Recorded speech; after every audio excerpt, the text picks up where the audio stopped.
जय हिंद साथियों, स्वागत है आपका self study classes with Sumit Jain YouTube channel में। दोस्तों आज का वीडियो स्टार्ट हो चुका है, तो सभी लोग वीडियो को लाइक करेंगे और वीडियो को शेयर भी करना है, ठीक है। और दोस्तों आज हम पढ़ने वाले हैं तुलसीदास जी के संबंध में बहुत ही महत्वपूर्ण कथन।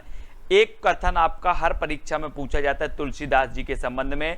हजारी प्रसाद द्विवेदी ने क्या कथन कहा, तुलसीदास को क्या कहा, रामचंद्र शुक्ल ने क्या कहा, ये चीजें आज हम ट्रिक से पढ़ने वाले हैं, ठीक है। तो दोस्तों वीडियो को पूरा देखना और वीडियो को लाइक अवश्य करना। और ये व्हाट्सअप नंबर दिया है तो आप व्हाट्सअप ग्रुप से भी जुड़ सकते हैं, ठीक है। स्टार्ट करते हैं दोस्तों आज का ये वीडियो। आज का दोस्तों आपका है कि तुलसीदास को कलिकाल का वाल्मीकि किसने कहा है। अब दोस्तों 2 सेकंड आपको दिए जाते हैं और आपको उत्तर का चयन करना है कि तुलसीदास को कलिकाल का वाल्मीकि किसने कहा है। और मैं आपको बता दूं दोस्तों कि अपन बोलते ना कि काल आ गया है, काल आ जाए और मुझे उठा ले, है ना। तो कहां से आता है काल, कहां से आता है, नीचे से आता है कि नभ से आता है। बोले सर नभ से आता है, तो कलिकाल का वाल्मीकि कौन बोलेगा, कौन बोलेगा। काल आता है नभ से, तो कलिकाल का वाल्मीकि कौन ने बोला, नाभादास। नभ से बनेगा आपका नाभादास, याद रख लेना। इनकी एक श्रेष्ठ रचना है भक्तमाल, ठीक है, नाभादास जी की। फिर दोस्तों आपको अगला है, तुलसीदास को बुद्ध देव के बाद सबसे बड़ा लोकनायक किसने कहा है। ये क्वेश्चन कई बार पूछा गया दोस्तों एग्जाम में। अब 2 सेकंड में आपको बताना है और मैं आपको बता दूं कि बुद्ध देव के बाद सबसे बड़ा लोकनायक बताना है। और आपको पता होगा कि लोग क्या बोलते हैं, मेरा सन लोकनायक है, मेरा सन यानी पुत्र, मेरा सन लोकनायक है ना। तो बुद्ध देव के बाद सबसे बड़ा लोकनायक कौन है, सन, कौन है, सन। तो सन से ग्रियर्सन, ठीक है। इन्होंने ये कहा था कि बुद्ध देव के बाद सबसे बड़े लोकनायक हैं कौन, तुलसीदास। किसने कहा था, ग्रियर्सन साहब ने, ठीक है। ऐसे याद करेंगे। तुलसीदास को रूपकों का बादशाह किसने कहा, रूपकों का बादशाह। अब 2 सेकंड में आप अपने उत्तर का चयन करेंगे। दोस्तों आपको पता है कि रूपकों का बादशाह है। और आपने देखा होगा कि अपन बोलते ना कि भगवान के अनेक रूप हैं, भगवान के अनेक रूप हैं और रूपकों का बादशाह कहा तो कौन कहेगा, कौन कहेगा, भगवान दीन। क्योंकि भगवान के क्या हैं, अनेक रूप हैं। और रूपकों का बादशाह कहा लाला भगवान दीन ने। अब याद रख लेना, रूपकों का बादशाह जैसे ही आपसे पूछा जाएगा और आपको याद आ जाएगा भगवान के रूप अनेक हैं, है ना। तो लाला भगवान दीन आपका बिल्कुल सही होगा। अब दोस्तों तुलसीदास को आनंद वन का वृक्ष किसने कहा।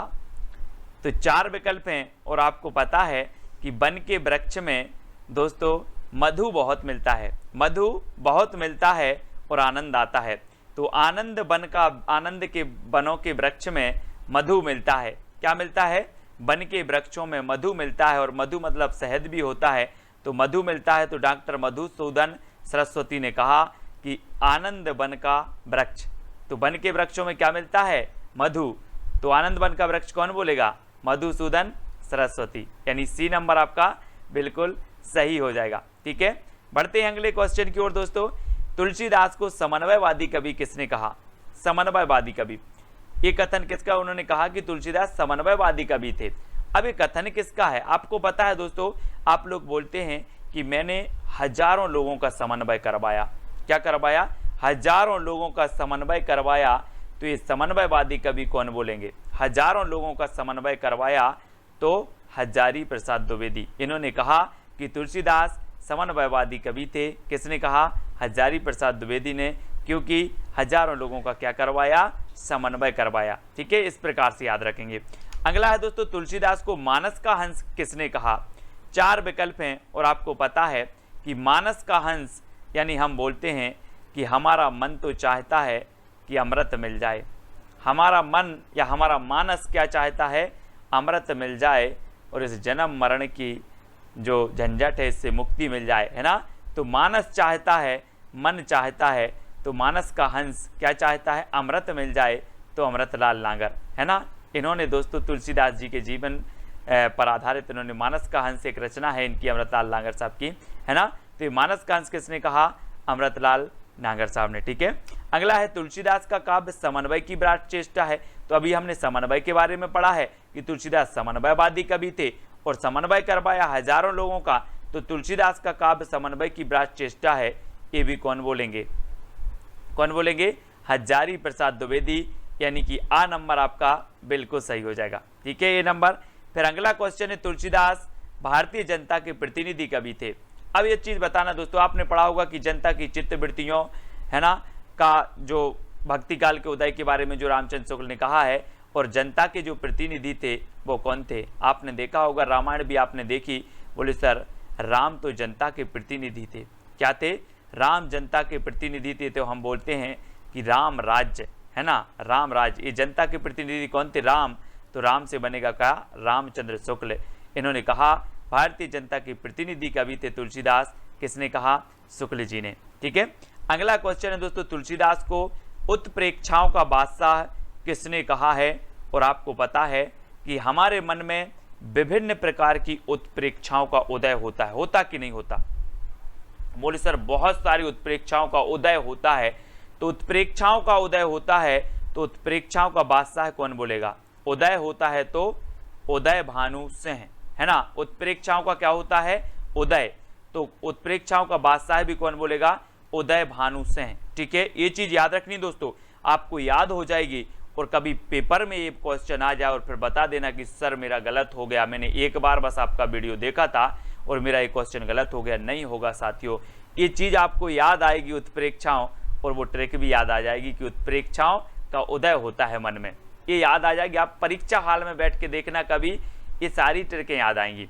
ठीक है, अगला है, तुलसीदास को भक्ति काल का सुमेरु किसने कहा?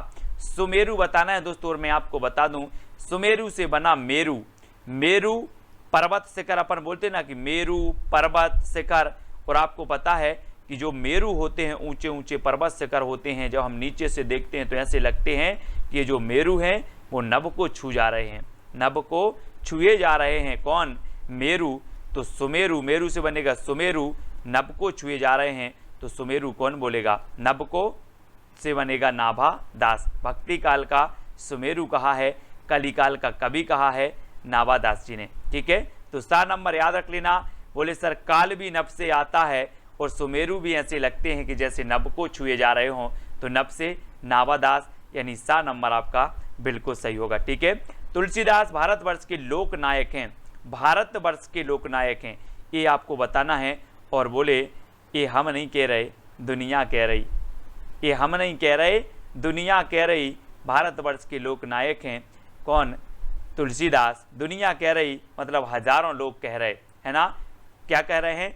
बोले सर भारतवर्ष के, तुलसीदास भारतवर्ष के लोक नायक हैं, ये हम नहीं कह रहे, दुनिया कह रही।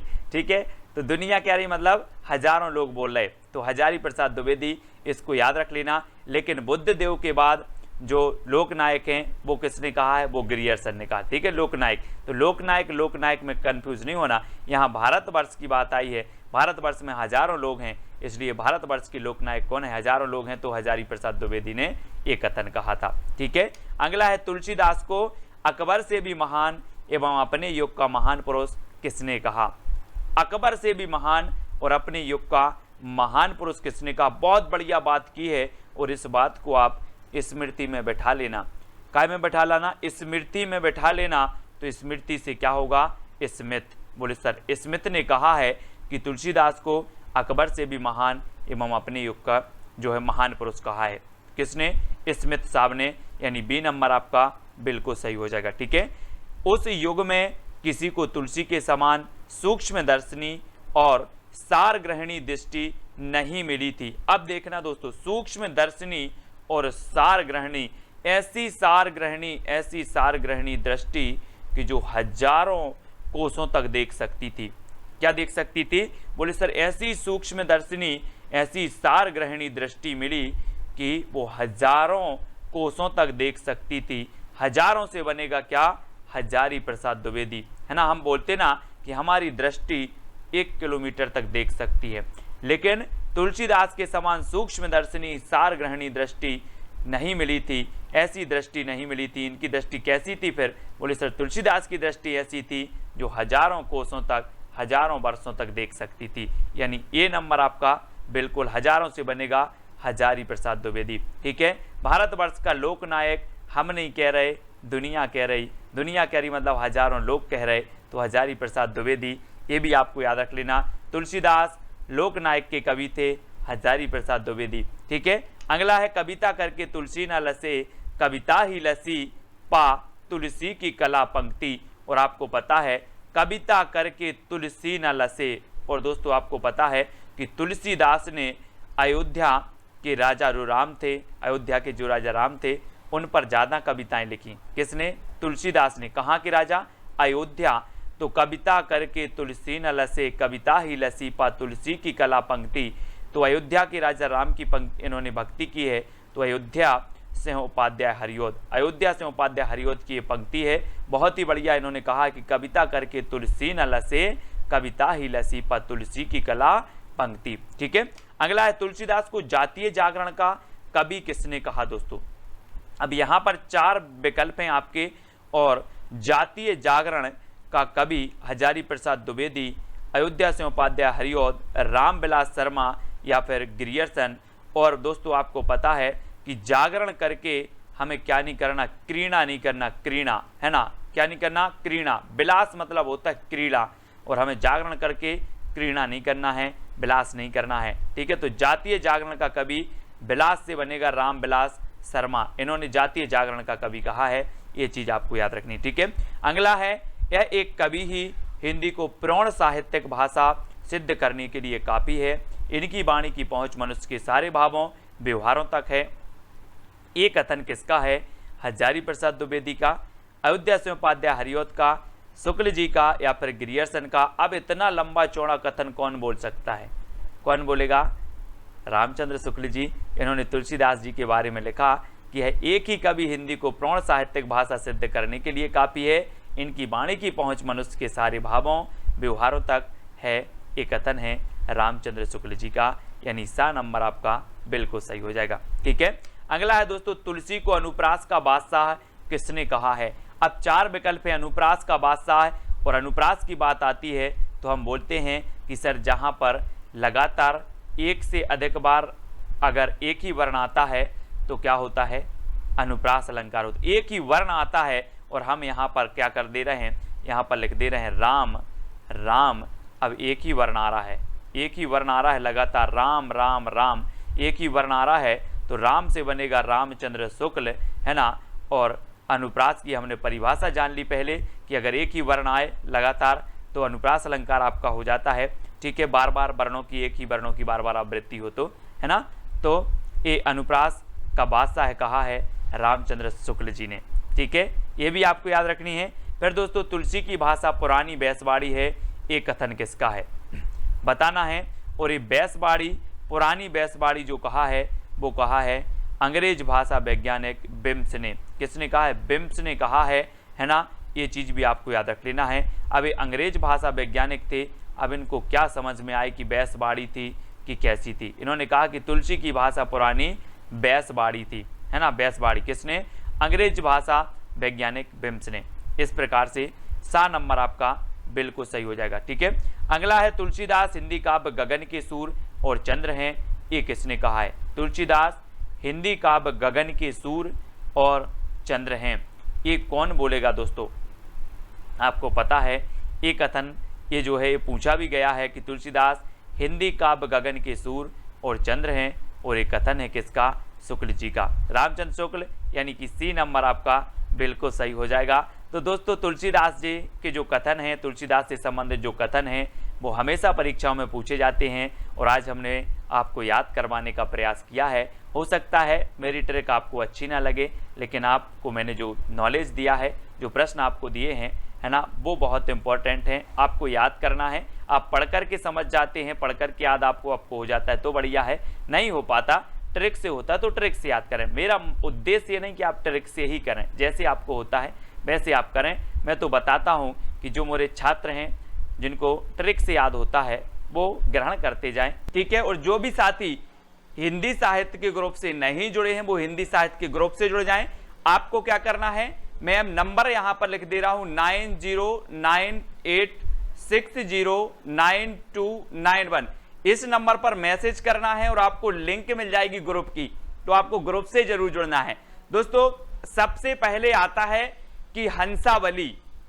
हंसावली आपको पता है असाहित्य की रचना है, लेकिन इसका सन नहीं आपको पता होता। तो दोस्तों इसका सन क्या है 1370, क्या है 1370। अब इसको यहां से कैसे याद रखेंगे दोस्तों, आपने देखा होगा दोस्तों मोदी जी या फिर जितने भी लोग हैं, बहुत सारे लोग बोलते हैं कि कांग्रेस ने 70 साल में क्या किया, 70 साल में क्या किया। आप लोगों ने हंस हंस के निकाल दिए 70 साल, अब 5 साल तो मुझे दीजिए, कहते ना 70 साल बोले हंस हंस के निकाल दिए, अब थोड़ा सा काम हो जाने दो। तो हंस हंस के निकाले हैं, तो हंसावली रचना का जो रचना काल होगा वो क्या होगा 70, 1370, ठीक है 1370। अब याद रख लेना 70 साल हंस हंस के निकाल दिए, अब कुछ काम हो जाने दो, है ना। अब चंदायन, ये रचना किसकी है, मुल्ला दाऊद की है ना, पहले भी हम इसको याद करवा चुके हैं। और ये इसका रचना क्या काल क्या है 1379। अब इसको कैसे याद रखोगे 1379। दोस्तों एक चीज बताना कि चंदायन से क्या बनेगा, चांद का मुखड़ा, है ना। और सभी लोग अपने अपने चांद का जो मुखड़ा है वो कितने बार देखना है, 79 बार देखना है। अब जाके घर में जाके वीडियो देख के उसके बाद अपने अपने चांद के मुखड़े को 79 बार देखना है सभी लोग। बोले सर ने बोला था, नियम दिया था कि 79 बार देखना है, ठीक है, तो 79 बार सभी लोग देखेंगे। तो चंदायन जो रचना है एक क्या हो जाएगा इसका रचना काल 1379, ठीक है 79 बार देखना, तो 79, ठीक है। नेक्स्ट है दोस्तों सत्यवती कथा। सत्यवती कथा सभी लोगों को पता है कि ईश्वर की जो कथा होती है वो कैसी होती है, सत्य होती है। तो सत्यवती कथा की रचना काल कौन होंगे, ईश्वर दास, ठीक है। अब दोस्तों सभी लोग बता देना, आपने देखा होगा कि सबका मालिक एक, यानी कि ईश्वर क्या है, एक है, ईश्वर एक है। तो जो सत्यवती कथा रचना होगी ईश्वर दास की, उसका रचना काल क्या होगा 1501, एक हो जाएगा, ठीक है। अब याद रख लेना, बोले ईश्वर तो एक है तो 1501। अब दोस्तों चौथी रचना आपसे पूछी जाती है कि मृगावती का रचना काल क्या है। तो दोस्तों आपने देखा होगा कि मृगावती के जो आपके लेखक हैं, जो कवि हैं, वो कौन है, कुतुबन है, कुतुबन, ठीक है। और यहां पर आया दोस्तों वन, और वन में आपने देखा होगा रामायण देखी होगी आपने, रामायण देखी, वन में क्या दौड़ रहा था, सोने का मृग दौड़ रहा था, सोने का मृग दौड़ रहा था, कहां पर, वन में। और दोस्तों एक मृग नहीं, कितने मृग दौड़ रहे थे, 3 मृग। अब याद रख लेना कितने, 3, आपको तो एक दिखे थे लेकिन 3 दौड़ रहे थे, अच्छे से देखना रामायण, ठीक है, क्योंकि उस वन में कितने मृग थे, 3 थे। तो मृगावती रचना किसकी होगी, कुतुबन की होगी, क्योंकि वन में मृग था। अब वन में कितने मृग थे, तो 3 मृग थे, कितने, 3। तो मृगावती रचना हो जाएगी 1503 की, ठीक है, याद रखेंगे। माधवानल काम कंदला, इसके रचनाकार कौन है, गणपति हैं, रचना काल क्या है।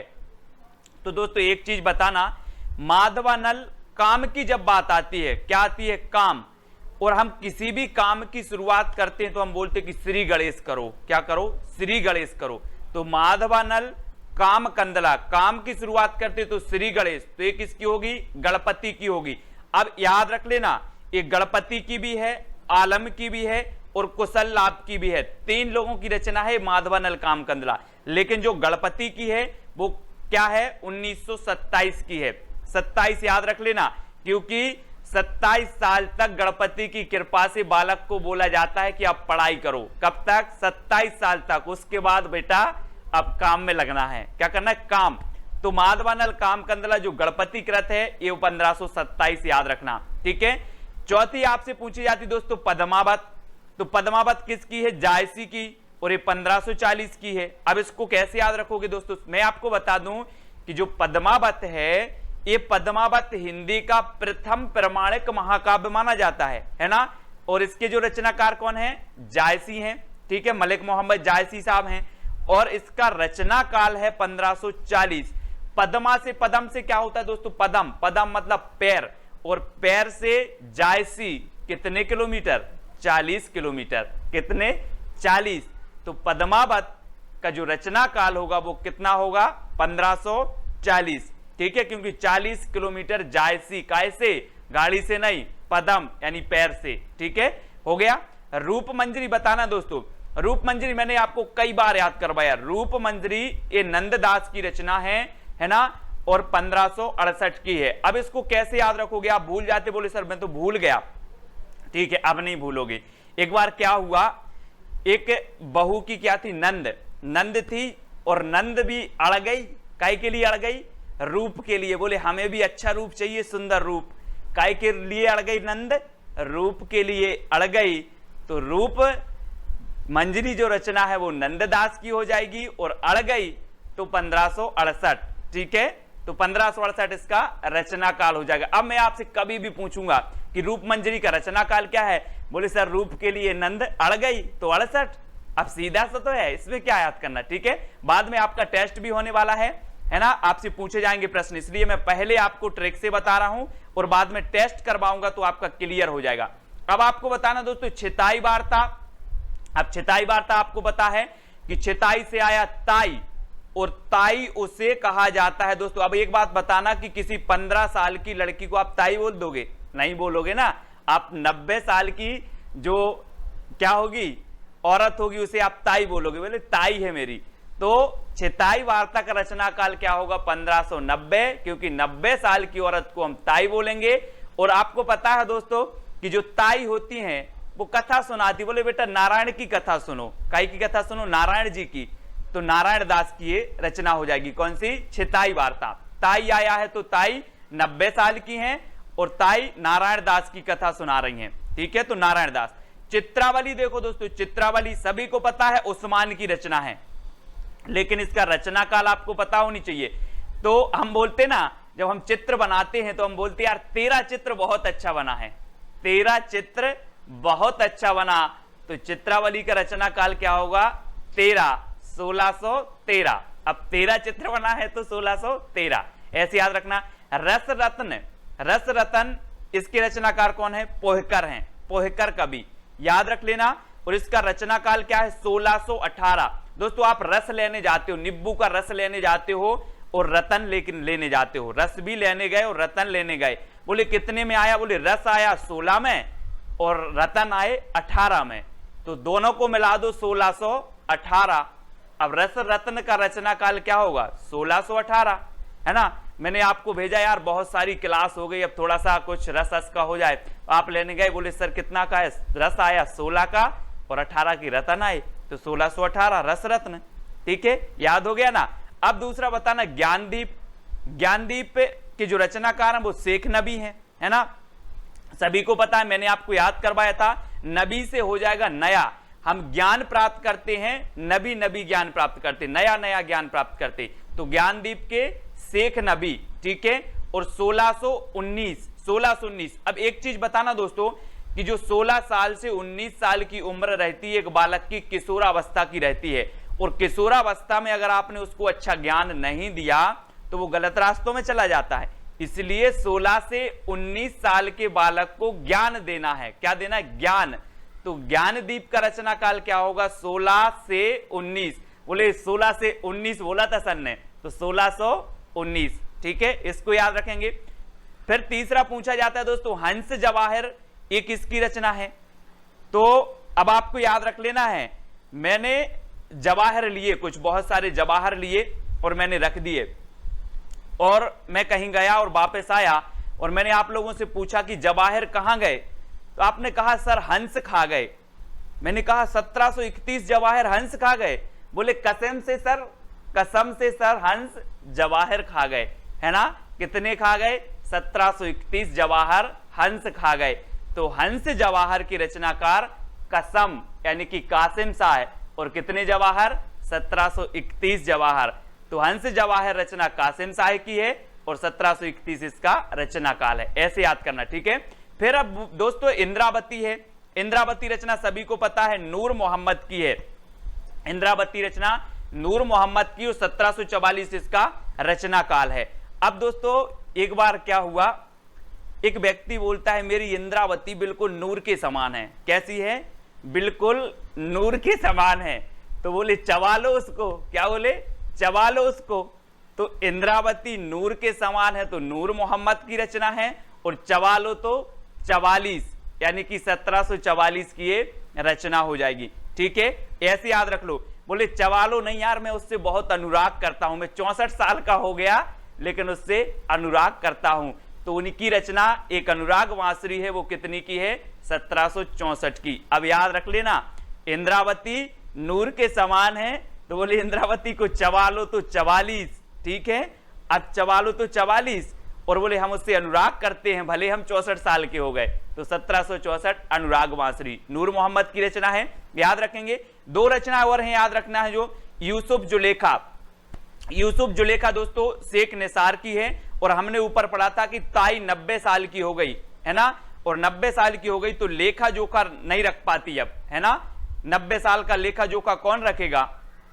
तो यूसुफ जुलेखा 1790 की है, और प्रेम दर्पण ये नसीर की रचना है 1847 की, ठीक है। ये चीज इतनी रचनाएं थी, जहां जैसी ट्रिक निकली मैंने आपको बताने का प्रयास किया। कुछ ट्रिक ऐसी हैं जो आप कभी नहीं भूलेंगे, इनका रचना काल भी नहीं भूलेंगे, अब आपसे अभ्यास करवाएंगे तो और भी कभी नहीं भूलेंगे, ठीक है।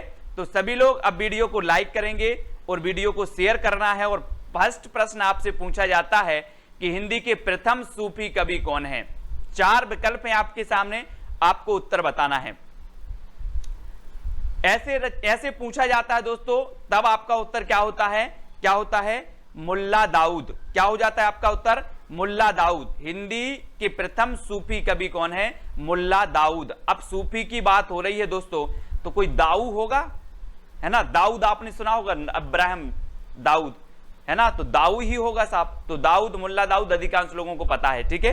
अगला बताना, आचार्य शुक्ल ने हिंदी का प्रथम सूफी कवि किसे माना है? दोस्तों आपने पढ़ा होगा, और ये रचना, ये प्रश्न पूछा भी गया है, पीजीटी एग्जाम में पूछा गया है कि आचार्य शुक्ल ने हिंदी का प्रथम सूफी कवि किसे माना है, या सूफी रचना किसे मानी है, ठीक है। तो आचार्य रामचंद्र शुक्ल, और राम को आपने पढ़ा है दोस्तों कि राम किसके पीछे पड़ गए थे? मृगा के पीछे पड़े थे कि नहीं, सोने के मृग। तो मृगावती को रामचंद्र शुक्ल ने माना है प्रथम रचना, और कुतुबन इसके रचनाकार हैं, क्योंकि मृग कहां पर था? वन में, यानी कि कुतुबन आपका 1 नंबर बिल्कुल सही हो जाएगा, ठीक है। अगला बताना, अष्टछाप के किस कवि ने रूपमंजरी नाम से प्रेम कथा की रचना की है? तो बताना है आपको। मैंने अभी याद करवाया था आपका कि नंद का रूप बड़ा अच्छा था। कैसा था? बड़ा अच्छा था नंद का, लेकिन नंद अड़ गई, बोले हमें रूप अच्छा चाहिए, तो 68, ठीक है, 1668 आपने याद किया था, ठीक है। तो 68 आपका बिल्कुल सही हो जाएगा। और रूप मंजरी नाम से ये किसकी है? नंददास जी की है, ठीक है। इसको आपको याद करना है दोस्तों। अगला जो क्वेश्चन है वो आपको बताना है,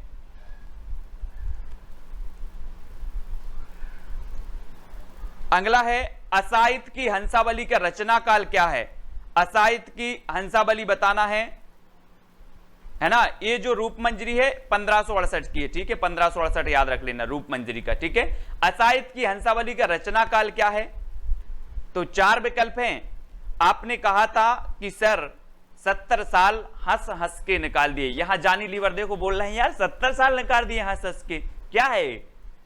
तो कैसे निकाल दिए 70 साल? तो 1370, यानी कि आपका विकल्प नंबर जो बी है वो बिल्कुल सही हो जाएगा, ठीक है। अब आपसे पूछा जाता मुल्ला दाऊद की चंदायन का रचना काल क्या है? चंदायन, तो जल्दी से बताओ, चांद का मुखड़ा कितने बार देखना है? कितने बार देखना है?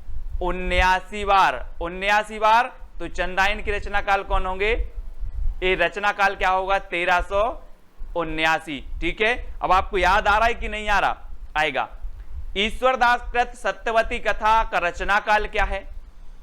सत्यवती कथा दोस्तों मैंने आपको बताया था कि ईश्वर की कथा सत्य ही होती है, और ईश्वर एक है, ईश्वर एक है, यानी कि उत्तर क्या होगा आपका? 1501, यानी कि आपका सा नंबर बिल्कुल सही हो जाएगा, ठीक है। अब अगला बताना, कुतुबन कृत मृगावती का रचना काल क्या है? 4 विकल्प हैं दोस्तों। मैंने आपको बताया था कि कुतुबन, वन आया है, तो वन में कौन था? मृग था, और मृग कितने थे? 1 नहीं 3 मृग थे। तो कुतुबन कृत जो मृगावती का रचना काल होगा वो क्या होगा?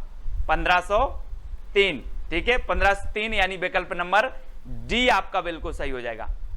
अगला क्वेश्चन आपको बताना दोस्तों, गणपति कृत माधवानल कामकंदला का रचना काल क्या है? तो जल्दी से बताएंगे। जब आप कोई काम शुरू करते हो तो श्री गणेश क्या करते हो? श्री गणेश करते हो, ठीक है, तो गणपति हो गई। अब जब काम करते हो दोस्तों, तो कब से काम करते हो, घर वाले बोलते हैं यार 27 साल तक तो ठीक है, आप पढ़ाई लिखाई करो, 27 साल के बाद काम, है ना। तो 1527 माधवानल काम कंदला, ठीक है, यानी कि जो आपका 1 नंबर है वो बिल्कुल सही हो जाएगा। अगला बताना, जायसी की जो पद्मावत है इसका रचना काल क्या है। अब यहां पर जायसी मतलब जाना है, पद्मावत यानी कि पदम से, तो कितने किलोमीटर जाना है, कितने किलोमीटर जाना है, 40 किलोमीटर जाना है। तो आपका जो पद्मावत है ये महाकाव्य है और ये कब का होगा, 1540 का, यानी 12 नंबर आपका बिल्कुल सही हो जाएगा, ठीक है। अब आपको बताना दोस्तों, मंझन की मधुमालती का रचना काल क्या है। मंझन बहुत ही प्रसिद्ध रचना है दोस्तों, और मैंने आपको कई बार याद करवाया है कि कुछ लोग तो ऐसे होते हैं, है ना, कि 4-5 बाटल ली सुबह से, 4-5 बाटल ली मधु की, और उनका मधु से ही मंजन होता है। आपने देखा, मधु मतलब होता है शहद होता है और शराब भी होता है, ठीक है। आपने वो हरिवंश राय बच्चन की वो पढ़ी होगी पंक्ति कि बैर कराते मंदिर मस्जिद और मेल कराती मधुशाला, है ना। आपने मधुशाला रचना भी पढ़ी है। तो ये मधुमालती यहां पर पूछा गया है, और कुछ लोग क्या करते हैं कि 4-5 बाटल ली मधु की और सुबह से मंजन ही मधु से हो रहा है। तो कितनी, 4 और 5 तो क्या हो जाएगा, 1545 मंजन की मधुमालती का क्या हो जाएगा, रचना काल, ठीक है। अगला देखते हैं, नंददास की रूप मंजरी। अब याद तो किया था कि नंद काय के लिए अड़ गई बोले नंद, अड़ गई रूप तो मुझे चाहिए, अड़ गई तो 68, ठीक है, 1568, है ना। डी नंबर आपका बिल्कुल सही हो जाएगा। अगला आपको बताना दोस्तों, नारायण दास की छेताई वार्ता का रचना काल का है। यहां पर ताई बताया था मैंने, ताई कितने साल की हो गई, कितने साल की हो गई, 90 साल की, 90 साल की ताई हो गई, तो 1590 इसका रचना काल होगा, यानी बी नंबर आपका बिल्कुल सही हो जाएगा, ठीक है। अगर आपसे बन रहा है तो वीडियो को लाइक जरूर करना, और जो भी साथी व्हाट्सएप ग्रुप से नहीं जुड़े वो व्हाट्सएप ग्रुप से जुड़ जाना, ठीक है। और दोस्तों कमेंट के माध्यम से आपको बताना है कि कौन सी ट्रिक आपको सबसे अच्छी लगी है, ठीक है। उस्मान की चित्रावली का रचना काल क्या है दोस्तों, मैंने याद करवाया था कि 2 लोगों को कंपटीशन में रखा गया, बोले चित्र बनाओ। तो जब एक दूसरे अपने अपने चित्र को देखते हैं, एक दूसरे के चित्र को देखते हैं, तो बोले यार तेरा चित्र बहुत अच्छा बना है, तेरा चित्र। तो उस्मान की जो चित्रावली रचना है उसका रचना काल क्या होगा, 1613, 13 से 13, ठीक है। यानी कि आपका जो सी नंबर है वो बिल्कुल सही हो जाएगा। अब अगला क्वेश्चन है, पोहकर की रस रत्न का रचना काल क्या है। पोहकर और रस कितने में आ रहा था, 16 रुपए में, और रत्न कितने में आ रहे थे, 18 में। तो 1618 रस रत्न की पोहकर 1618, ठीक है। यानी कि आपका जो विकल्प नंबर है डी बिल्कुल सही हो जाएगा, डी नंबर, ठीक है। अगला बताना दोस्तों, शेख नबी की ज्ञानदीप का जो रचना काल है वो क्या है। हमने याद कर लिया था कि ज्ञान हमें नया नया सीखना है, मतलब नबी, है ना। और ज्ञानदीप यानी कि ज्ञान देना चाहिए। आपके पास भी बहुत सारे बच्चे होंगे, बहुत सारे मतलब 1-2 बच्चे होंगे, है ना। अब बच्चा जो है आपका, उसको 16 से 19 वर्ष का जब हो उसे अच्छा ज्ञान देना, है ना। तो 16 से 19, तो 16 से 19 ज्ञानदीप का रचना काल माना जाएगा, यानी बी नंबर आपका बिल्कुल सही हो जाएगा। अब दोस्तों अगला है, कासिम शाह की हंस जवाहिर का रचना काल क्या है। मैंने याद करवाया था आपको कि हंस क्या खा गया, जवाहिर खा गया। कितने जवाहिर खा गया, कितने, 1731 जवाहिर हंस खा गया, है ना। तो आपका जो विकल्प नंबर है वो क्या है, सी नंबर। आप कमेंट में जरूर लिखते जाएं, अगर आपसे बन रहा है तो, आपको ट्रिक से याद हो रहा है, आपसे बन रहा है तो जरूर लिखें। और जो बीच में शामिल हुए हैं वीडियो के, वो शुरू से वीडियो जरूर देखें, ठीक है। नूर मोहम्मद कृत इंद्रावती का रचना काल क्या है। मैंने आपको याद करवाया था दोस्तों कि एक व्यक्ति बोला कि मेरी इंद्रावती बिल्कुल नूर के समान है। नूर के समान है तो बोले चबा लो, तो नूर इंद्रावती के रचनाकार कौन हो जाएंगे, रचना काल क्या होगा, 44, यानी कि 1744। अब बोले मैं 64 साल का भले हो गया, लेकिन उससे क्या करता हूं, अनुराग करता हूं, तो अनुराग मासरी 1764, ठीक है। तो याद रख लेना, याद कैसे भी हो याद करना है हमें। तो यहां पर आपका 1744 बिल्कुल होगा, और इन्हीं की रचना अनुराग बांसुरी 1764 है। ठीक है, इसका रचना काल याद रखना है। अगला है दोस्तों शेख निसार कृत यूसुफ जुलेखा का रचना काल क्या है, जल्दी से बताना है। फनी ट्रिक, हंस हंस के याद करना है ना। आप जितना भी पढ़ोगे सारा याद हो जाएगा दोस्तों। आप रोज सुबह 9:30 बजे वाली क्लास अटेंड करें हिंदी साहित्य वाले।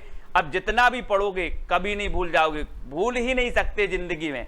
तो शेख निसार कृत यूसुफ जुलेखा बताना है इसका रचना काल क्या है। और लेखा से मैंने आपको याद करवाया था कि जो ताई हैं 90 साल की हैं, अब 90 साल की बुढ़िया कोई होगी वो लेखा जोखा रखेगा क्या, नहीं रखेगी। तो 1790 है ना, 90 याद रख लेना, शेख निसार की है। अगला बताना नसीर कृत प्रेम दर्पण का रचना काल क्या है। नसीर दोस्तों याद रख लेना, इसका जो रचना काल हो जाएगा प्रेम दर्पण। और प्रेम हमें कैसे है, 47 नंबर से बहुत प्रेम है, क्योंकि 47 जो 47 है हमारे देश का लकी नंबर है। हमारे देश की आज़ादी मिली थी हमें कब, 1947 में, है ना। और इससे हम 47 से बहुत प्रेम करते हैं दोस्तों। 1847 में प्रेम दर्पण का रचना काल हो जाएगा नसीर कृत प्रेम दर्पण 1847। इस प्रकार से भी याद करना है। अगला है गणपति चंद्रगुप्त ने सूफी काव्य की प्रथम रचना माना है, तो किसे माना है। अब जल्दी से आपको बताना है, गणपति चंद्रगुप्त ने जो माना है वो किसे माना है दोस्तों, हंसावली को माना है, हंसावली। ठीक है, और हंसावली का रचना काल क्या है, 1370, है ना। बोले गणपति की कृपा से हंस हंस के 70 साल निकाल दिए, अब मोदी जी का राज आया है ना। तो हंसावली याद रखना। और अगला क्वेश्चन है दोस्तों, राम कुमार वर्मा ने सूफी काव्य की प्रथम रचना किसे माना, सूफी काव्य की राम कुमार वर्मा ने। तो बताना है, आपका बिल्कुल सही आंसर होगा दोस्तों चंदायन, है ना। चंदायन, मुल्ला दाऊद की चंदायन आपने रचना पढ़ी होगी। और ये राम कुमार वर्मा ने सूफी काव्य धारा की प्रथम रचना इसे माना है, मुल्ला दाऊद की चंदायन को। ठीक है, इसको याद रखेंगे। हजारी प्रसाद द्विवेदी ने सूफी काव्य की प्रथम रचना किसे माना है, जल्दी से कमेंट में लिखें। प्रश्न क्रमांक 22 का उत्तर है। और हजारी प्रसाद द्विवेदी ने माना है दोस्तों किसे, सत्यवती कथा को। और आपने देखा होगा कि जो कथा सत्य होती है उसको एक बार नहीं 1000 बार पढ़ते हैं और 1000 बार हम बोलते हैं, है ना। बोले सत्य है तो सत्य है, हम एक बार नहीं 1000 बार बोल सकते हैं। तो हजारी प्रसाद द्विवेदी की सत्यवती कथा, है ना, इन्होंने माना है सूफी काव्य धारा की प्रथम रचना। ठीक है, वैराग्य संदीपनी, रामाज्ञा प्रश्न, रामलला नहछू, जानकी मंगल, रामचरितमानस, पार्वती मंगल, कृष्ण गीतावली, गीतावली, विनय पत्रिका, दोहावली, वर्वे रामायण और कवितावली। ठीक है, ये 12 प्रमाणिक रचनाएं मानी गई हैं तुलसीदास जी की। ठीक है, अब इनको याद कैसे करना है वो यहां पर देखो दोस्तों, आपको एक दोहा बनाया गया है, वो दोहा आपको याद हो जाएगा। आप 1-2 बार पढ़ेंगे आपको याद हो जाएगा। कैसे पढ़ना है आपको, तुलसी को बैराग्य हुआ है, राम राम यह जानकी, रामचरित और पार्वती ने कृष्ण के गीत गान की, गीतावली में विनय के दोहे, गीतावली में विनय के दोहे, बार बार कविता लिखी, तुलसी को बैराग्य हुआ है, राम राम यह जानकी। आपको ये दोहा याद करना है और पूरी की पूरी रचनाएं क्रमबद्ध याद हो जाएंगी दोस्तों, है ना।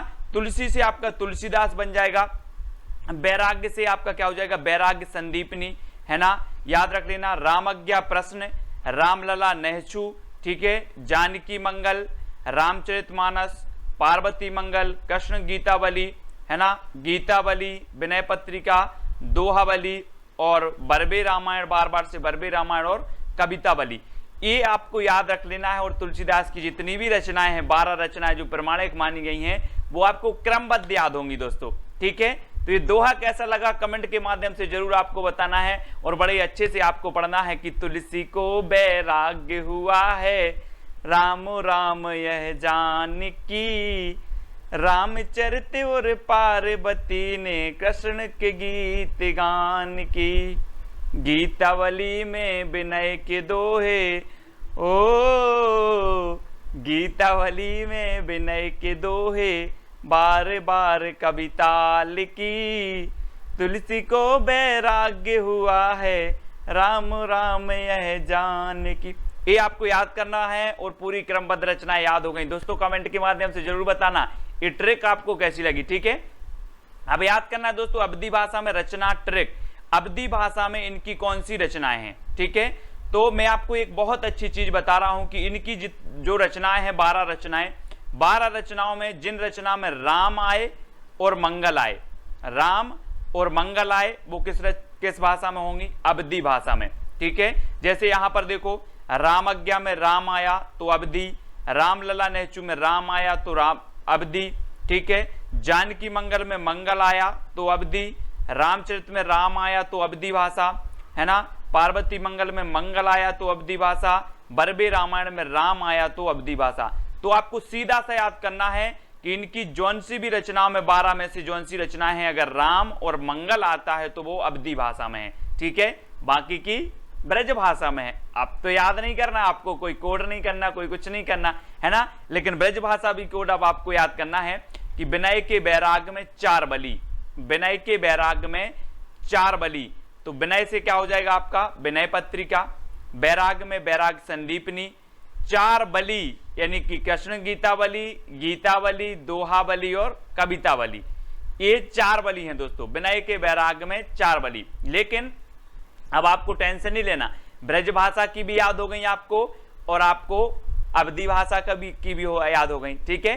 तो दोस्तों कैसी लग रही है आपको ट्रिक और कौन सी ट्रिक सबसे अच्छी लगी है वो आप जरूर बताना कमेंट के माध्यम से, और उस ट्रिक को कमेंट में जरूर लिखना है आपको, ठीक है। अब आपको मुक्तक काव्य पूछे जाते हैं कि निम्न में से बताइए कौन सा मुक्तक काव्य है, ठीक है। तो आपको एक याद रखना है ट्रिक कि संदीप राम की आज्ञा से कब मुक्ति दोगे या कब दोगे मुक्ति, ठीक है। मुक्ति से आपका मुक्तक काव्य, तो संदीप राम की आज्ञा से कब दोगे मुक्ति, तो आपका संदीप से हो जाएगा वैराग्य संदीपनी, रामज्ञा प्रश्न, ठीक है। कब से आपका होगा कविता बलि, दोगे से हो जाएगा दोहा बलि। ये मुक्तक काव्य है दोस्तों इनकी, रामज्ञा प्रश्न, कविता बलि, दोहा बलि और वैराग्य संदीपनी, ठीक है। ये इनकी क्या हो जाएंगे, मुक्तक काव्य हो जाएंगे। ऐसे पूछा जाता है क्वेश्चन, निम्न में से बताइए कौन सा मुक्तक काव्य है, तो आपको पता होनी चाहिए ना। अब तो आप नहीं बोलेंगे संदीप राम की आज्ञा से कब मुक्ति दोगे या कब दोगे मुक्ति, है ना। इस प्रकार से याद करना। अगला है दोस्तों अपना प्रबंध काव्य कौन कौन से हैं, तो प्रबंध काव्य कैसे याद करना है, पीपी जानकी और पार्वती का चरित्र नहचू, पीपी जानकी और पार्वती का चरित्र नहचू, तो पीपी से हो जाएगा प्रबंध काव्य आपका, जानकी से जानकी मंगल, पार्वती से पार्वती मंगल, चरित्र से रामचरितमानस और नहचू से रामलला नहचू। ये आपके प्रबंध काव्य हो जाएंगे। आपको याद करना है पीपी जानकी और पार्वती का चरित्र नहचू, ठीक है। इनको याद करना है और आपकी जो रचनाएं हैं प्रबंध काव्य की वो आपको याद हो जाएंगी दोस्तों अगला आपको बताना है गीति काव्य। अब गीति काव्य कौन से हैं ऐसे भी पूछा जाता है, तो आपको इतना बस याद रखना विनय के गीत, विनय के गीत, तो विनय पत्रिका और गीत जौन रचनाओं में आए, गीतावली, है ना, कृष्ण गीतावली और गीतावली, ठीक है। गीतावली और कृष्ण गीतावली ये क्या हो जाएंगे, इनका काव्य रूप होगा गीति काव्य, ठीक है। तो विनय के गीत ये याद रखना है। फिर पूछा जाता है दोस्तों खंड काव्य कौन है इनके, तो खंड काव्य में याद रख लेना खंड काव्य मंगलमय है। बोले तुलसीदास का खंड काव्य तो मंगलमय है, ठीक है। तो जो में मंगल आ रहा है वो क्या है, खंड काव्य है। जानकी मंगल और पार्वती मंगल ये क्या है, इनके खंड काव्य है। तो हमने खंड काव्य याद कर लिया, गीति काव्य याद कर लिया, ठीक है, मुक्तक काव्य याद कर लिया। इनको एक बार और देख लो दोस्तों। मुक्तक काव्य में आपको संदीप राम की आज्ञा से कब दोगे मुक्ति, संदीप राम की आज्ञा से कब दोगे मुक्ति, यानी कि रामज्ञा प्रश्न, है ना, कवितावली, दोहावली, बैराग संदीपनी, ठीक है। ये इनके मुक्तक काव्य होंगे। नेक्स्ट पूछा जाएगा कि प्रबंध काव्य कौन से हैं, तो जानकी, पीपी, जानकी और पार्वती का चरित्र नहचू, है ना। तो याद रख लेना जानकी मंगल, पार्वती मंगल, रामचरितमानस और रामलला नहचू, है ना। अब कवि गीति काव्य तो विनय के गीत, विनय पत्रिका, कृष्ण गीतावली और गीतावली, ठीक है। खंड काव्य मंगलमय है, तो मंगल आ रहा, मंगल हो रहा है। बोले सर आप ट्रिक बता रहे हो पूरा मंगल हो रहा है ना, तो मंगल होगा। अब दोस्तों कुछ क्वेश्चन आपको बताने, बहुत सारी ट्रिक आपने पढ़ ली हैं, ठीक है। तुलसी को वैराग्य हुआ है, राम राम यह जानकी। अब आपको क्वेश्चन बताना है निम्न में से कौन सा गीति काव्य है। गीति आपने पढ़े हैं, ट्रिक आपने पढ़ी थी विनय के गीत। क्या पढ़े थे? विनय के गीत। तो कौन सा है? विनय पत्रिका, रामलला नहचू, कवितावली या जानकी मंगल। अब आपका एक भी क्वेश्चन गलत नहीं होनी चाहिए। तो गीति काव्य पूछा है, बोले विनय के गीत सर, तो विनय पत्रिका, ए नंबर आपका बिल्कुल सही हो जाएगा। ठीक है, अगला क्वेश्चन आपसे पूछा जाता है निम्न में से कौन सा खंड काव्य है। तो आपने पढ़ा था कि तुलसी का खंड काव्य क्या है? मंगलमय है। दोस्तों जिसमें मंगल आता है वो खंड काव्य है। तो मंगल किस में आया है? जानकी मंगल।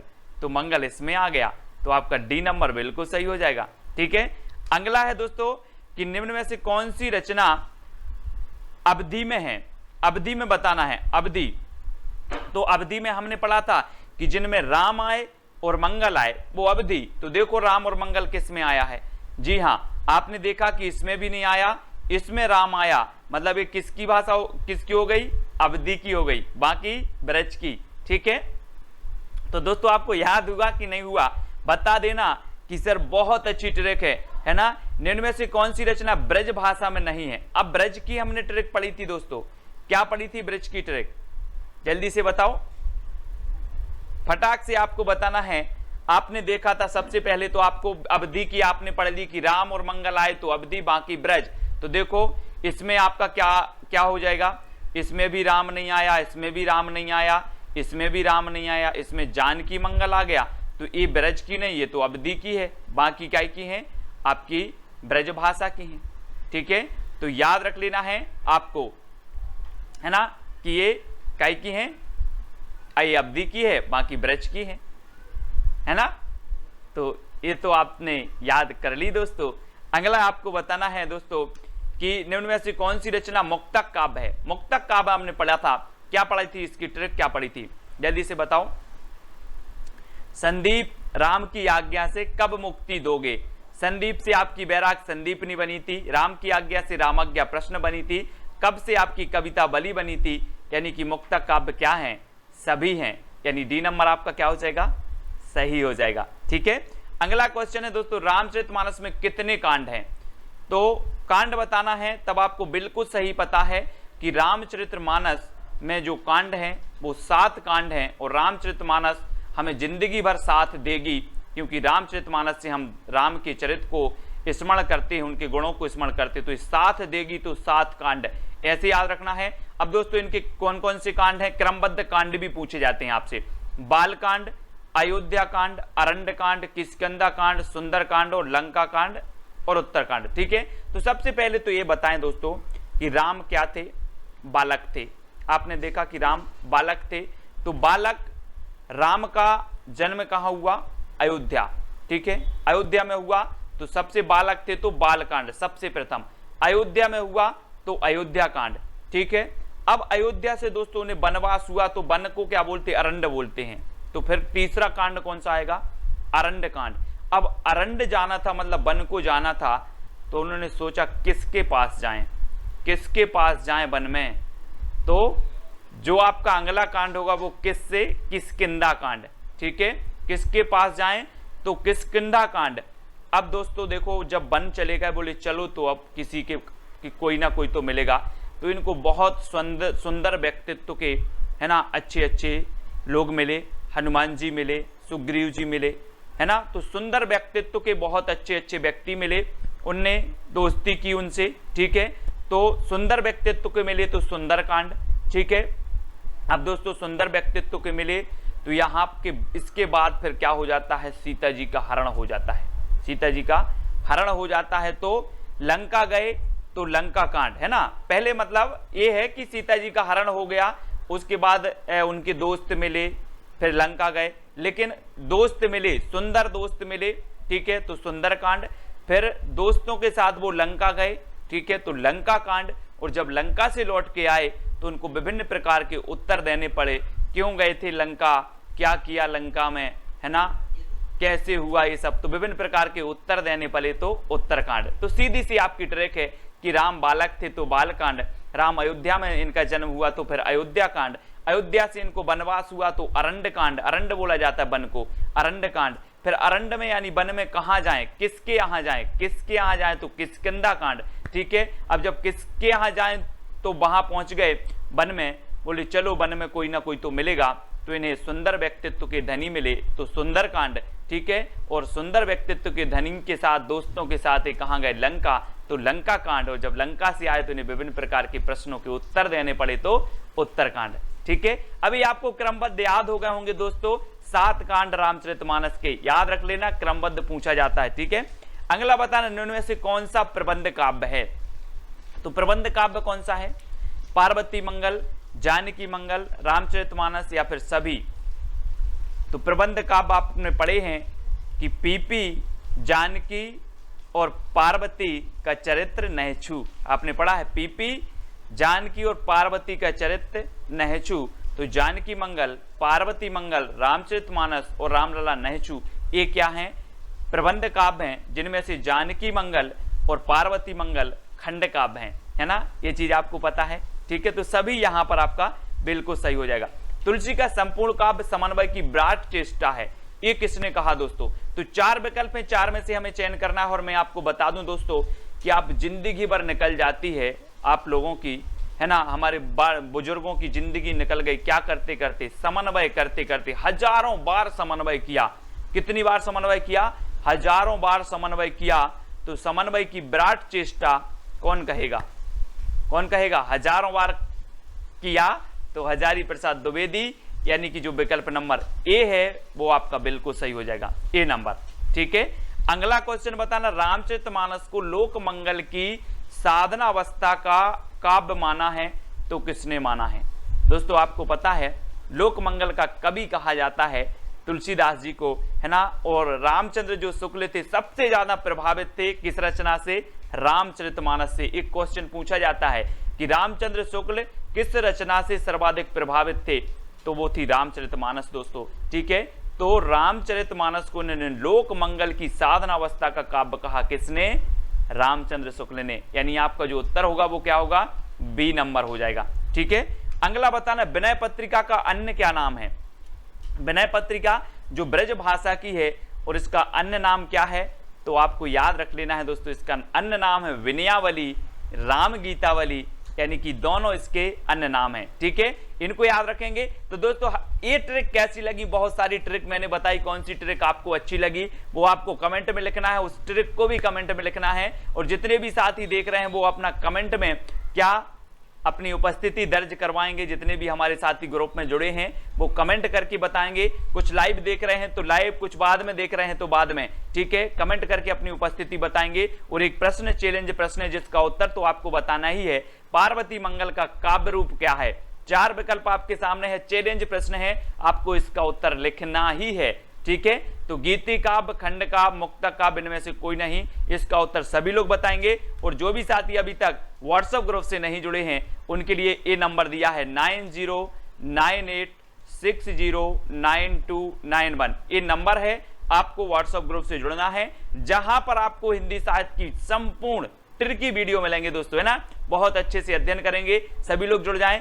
और टेलीग्राम ग्रुप से भी आपको जुड़ना है, टेलीग्राम ऐप डाउनलोड करना है, उसमें सर्च करना है IAS स्टडी ट्रिक और ज्वाइन हो जाना है। ठीक है, तो वीडियो कैसा लगा कमेंट में बताएं, वीडियो को शेयर करें, लाइक करें। आज के वीडियो के लिए साथियों बस इतना ही। जय हिंद,